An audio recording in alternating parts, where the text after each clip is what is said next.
Assalamualaikum dan salam sejahtera. Saya Razia Ahmad bertemu lagi dalam Sarawak Decides, sebuah rancangan yang memperkenalkan kawasan Dewan Undangan Negeri Dun Sarawak. Dun kali ini merupakan kawasan yang terkenal dengan sukan lumba perahu regata. Malah daerah dalam Dun ini merupakan yang pertama menganjurkan regata. Ini dia Dun N76 Marudi.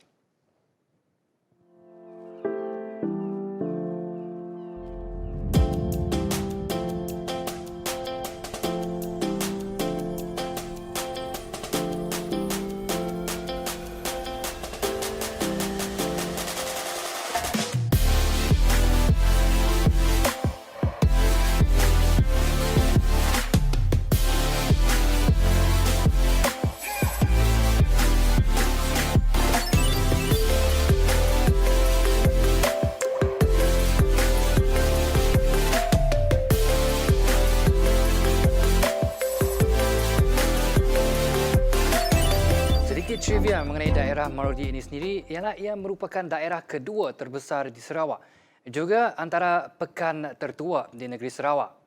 Ada banyak kisah-kisah sejarah di daerah Marudi ini daripada mula-mula ia berada di bawah jajahan Sultan Brunei pada tahun 1882 sehinggalah diserahkan kepada pemerintahan Charles Brooke pada Jun 1882.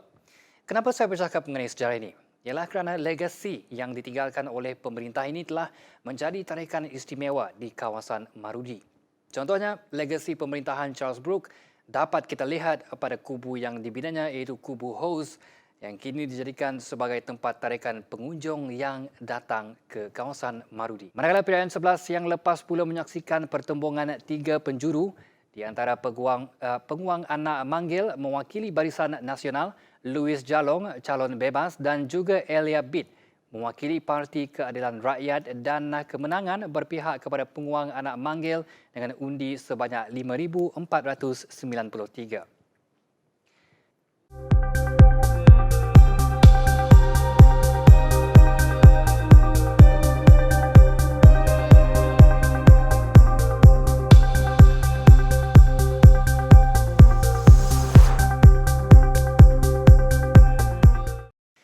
Perjalanan ke Marudi suatu ketika dulu agak mencabar, bermula daripada penggunaan pengangkutan sungai untuk meredah Sungai Baram kepada Jalan Pembalakan melalui ladang kelapa sawit dari Miri yang mengambil masa selama sejam perjalanan.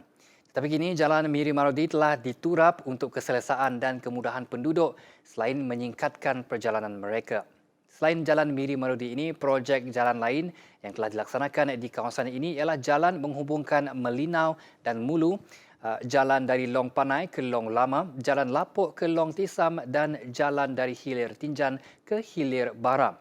Projek penyambungan jalan raya ini merupakan salah satu inisiatif Kerajaan Sarawak bagi membolehkan pembangunan dibawa masuk ke Dun Marudi, sekaligus membantu menyelesaikan isu-isu yang dihadapi rakyat.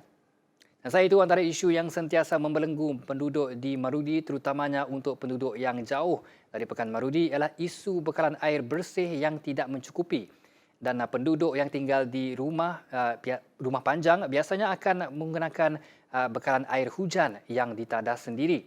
Untuk mengatasi masalah ini, Kerajaan Sarawak dengan kerjasama Jabatan Bekalan Air Luar Bandar JBALB telah membina loji rawatan air tinjar yang dibangunkan di Long Lapuk bernilai 27 juta ringgit. Loji rawatan air yang siap dibina pada tahun 2017 ini dibina dengan kapasiti yang mewekalkan 3 juta liter sehari beserta tangki-tangki airnya. Pembinaan loji rawatan air tinjar ini sekaligus telah membuka jalan untuk kerja pembersihan di Pekan Kecil Long Lapuk yang terjejas kebersihannya dalam usaha memberi laluan kepada usaha-usaha pembinaan sebelum ini. Selain itu, Dun Marudi juga dilihat sibuk dengan projek-projek yang sedang berjalan. Antaranya projek tebingan Sungai Marudi bernilai 23 juta ringgit yang akan dilengkapi dengan kemudahan pejalan kaki, tempat rekreasi, taman permainan, tempat memancing, kemudahan untuk meletakkan kenderaan dan perahu, tempat rehat dan sebagainya.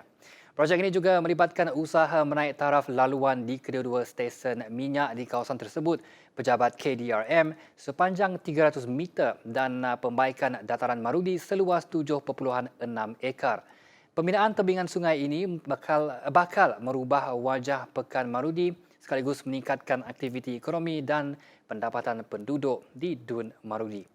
Projek lain yang dijalankan ialah projek benteng Sungai Baram menelan kos sebanyak 8 juta ringgit yang telah dimulakan pada akhir tahun 2017 dan projek membaik pulih bangunan Kubu Hos dengan peruntukan sebanyak 3.5 juta ringgit.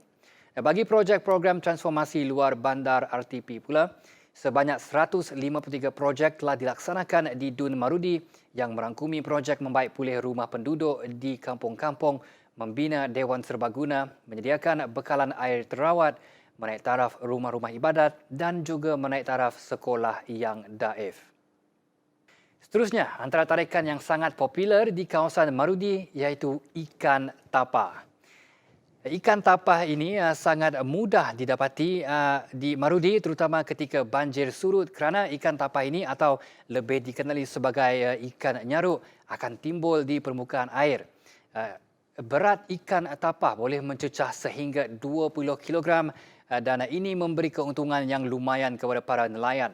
Nelayan di sana pernah memegang rekod keuntungan RM10,000 dalam masa 3 hari menjual ikan tapah sahaja. Sangat-sangat lumayan. Dan tarikan yang lain yang saya boleh kongsikan ialah kuih tiaw Marudi. Sedikit yang saya tahu mengenai kelainan kuih tiaw Marudi ialah tekstur kuih tiawnya yang lebih tebal berbanding kuih tiaw biasa. Ketebalannya adalah seperti ketebalan kek beras atau rice cake. Dan kuih tiaw ini dihasilkan sendiri oleh penduduk setempat. Sedap ke tak sedap, kenalah datang ke Pekan Marudi untuk cuba sendiri. Dan untuk pengetahuan anda juga, Marudi merupakan kawasan terawal yang menganjurkan sukan lumba perahu yang dikenali sebagai Regata Baram. Penganjur awal bagi regata ini ialah Residen Charles Hos. Penganjuran Regata Baram ini telah menjadi wadah menyatukan masyarakat berbilang kaum dan berbilang anutan agama di kawasan Dun Marudi. Untuk pengetahuan semua, ada lebih 30 etnik di kawasan Marudi dan perpaduan etnik ini menjadi satu lagi tarikan yang ada pada Marudi. Sempena Regata Baram ini juga akan dibina sebuah tugu regata yang bakal menjadi mercu tanda bagi kawasan Marudi. Regata ini telah banyak meningkatkan ekonomi di Marudi serta dapat menarik ramai orang luar untuk datang ke Marudi ini.